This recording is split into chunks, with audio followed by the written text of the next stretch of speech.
Coba lihat teks Ibnu Taimiyah tadi. Bid'ah itu yang menyalahi kitab dan sunnah, ijma', qiyas, berkaitan dengan dua hal, akidah dan ibadah. Berarti muamalah enggak, tradisi enggak. Tradisi baju enggak masuk. Tradisi mudik enggak masuk. Muamalah enggak masuk. Gitu. Nah, maka definisikan dulu hadis man tasyabbaha biqaumin. Siapa yang menyerupai satu kaum, maka bagian dari mereka itu sudah disyarah oleh imam kita. Man tasyabbaha itu tasyabbuh menyerupai dalam dua hal tadi, akidah dan ibadah. Di luar itu nggak apa-apa. Ini contoh, yang pakai baju koko itu siapa sih? Cina. Agamanya apa? Apakah kalau saya pakai baju koko saya menjadi pengikut Taoism, Konghucu, Lao apa itu ya? Apakah saya ikut mereka? Enggak. Maka karena tasabuhnya itu bagian mana? Bukan bagian akidah, bukan bagian ibadah. Bagian apa? Bagian berpakaian. Emang Nabi pakai gamis? Belum tentu juga. Tunggu dulu, gamisnya warna apa kan gak ketahuan. Ya, ternyata Nabi itu di hadis Imam Bukhari, Muslim suka memakai gamis Rumi. Apa arti Rumi? Dari Romawi. Apakah Nabi mengikuti orang Nasrani? Orang Nasrani itu selalu pakai jubah itu di gereja-gereja mereka pakai. Apakah ketika Nabi sama bajunya mereka disebut tasyabbuh? Tidak. Hati-hati masalah tahun baru. Kita udah berkali-kali juga sebutkan itu. Tahun baru itu persoalan akidah, ibadah atau apa? Ya, jujur aja nih. Ini antum tahu apa? Merayakan tahun baru itu masuk ke mana? Akidah, ibadah atau bukan sama sekali? Coba cek dulu.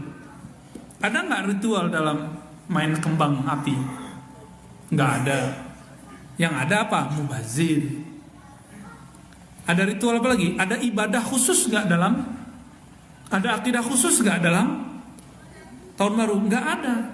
Maka ketika kita mau melarang orangnya, larangannya bab adab atau bab fikih, yaitu jangan mubazir. Bukan seperti yang berkembang setiap tahun itu, menganut 3 agama sekaligus. Itu yang nulis orang paling bodoh sedunia yang saya tahu. Ini mohon maaf, kalimat bodoh setelah beberapa hari keluar juga ya. Nahan dari kemarin. Kenapa? Dalam ilmu akidah, orang murtad itu ada syaratnya. Dan tidak ada dalam daftar murtad itu merayakan tahun baru. Gak ada. Main kembang api Yahudi. Apa? Bukan Yahudi, Majusi ya. Kalau begitu semua masjid yang ada menaranya Majusi. Setiap hari kita punya menara, ya kan? Orang cuma sekali setahun pakai kembang api. Sejak kapan Majusi pakai kembang api? Saya mau tanya. Gak ada. Jadi ingin benar, tapi cara melarangnya salah. Kan kita gak suka nih kalau anak-anak kita kemudian hura-hura merayakan tahun baru Masehi. Tapi caranya tidak benar. Kenapa? Karena gak mengerti ilmu akidah, menganut 3 agama sekaligus. Karena main kembang api, main trompet, terus main apa lagi? Ada 3. Topi. Ya, coba buka ajaran gereja manapun. Orang yang ikut tahun baru sah nggak dia masuk Kristen? Coba buka, kita buka sekarang. Kalau antum ketemu kita bayar. 1 M saya bayar. Nggak ada. Terus kenapa itu dari saya masih remaja itu masih berkembang terus? Betapa dosanya banyak sekali. Dan anehnya ustadz-ustadz awam ketika khutbah akhir-akhir Desember itu menggunakan tulisan-tulisan hoax itu. Dikhutbahkan tanpa disadari si ustadz telah mengkafirkan semua orang yang merayakan tahun baru. Nyebut 3 agama. Nah, ini contoh. Ini contoh ingin benar tapi caranya salah. Jadi nanti kalau mau melarang anak-anak kita merayakan tahun baru, Babnya bab apa? Jangan mubazir, apalagi jangan hura-hura, jangan ikhtilat, itu babnya. Jangan lebih dari itu. Ini bab fikih atau bab muamalah, bukan bab akidah. Ini contoh ya, ini contoh bang, jangan salah di situ. Tasyabuh ya, hati dalam bab tasyabuh itu.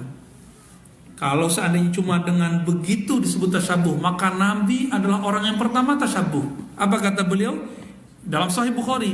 Inni uhibbu an attabi'a ahlal kitab fima lam yu'mar. Aku senang mengikuti ahli kitab untuk hal-hal yang tidak diperintahkan. Apakah Nabi kemudian disebut menyerupai ahli kitab? Enggak.